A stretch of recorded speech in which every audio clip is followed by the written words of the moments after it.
To me, art that I want to pursue is balanced between a process that I enjoy enough and a product that I'm excited about. So, like 100 years ago, people had these 3D picture things. This is a stereoscope, and this is a stereograph. And by putting this in here, you can see a three-dimensional space in the photograph. It's pretty amazing, and they would have text on the backs describing this place in the world that most people had not been to because there wasn't much in the way of travel and there wasn't any television. So this was how people understood the world, and in fact it was marketed as a form of virtual reality in a sense. So what I did is I took old stereographs and I scanned them, and then I composited them together in Photoshop.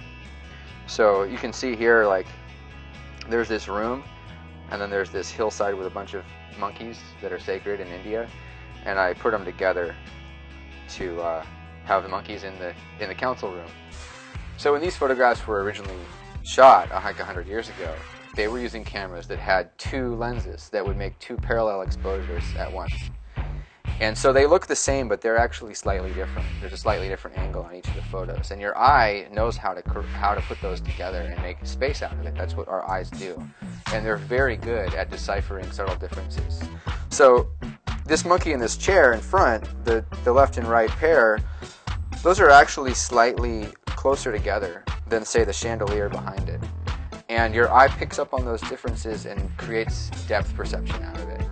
I have a die that I made, and I took this to a printing press, and the guy cut these photos out like you see here, and then I'm gluing them on my own cards that I'm publishing and letterpressing with the text to look pretty similar to the original ones.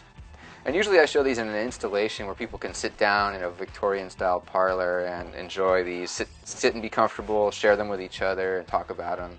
You know, these are about looking at history and comparing now and then, and especially now that we are in the midst of a more advanced stage of globalism than they had.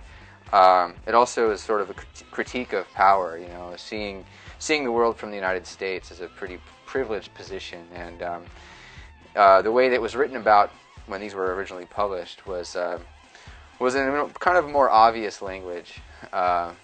So I have fun with that.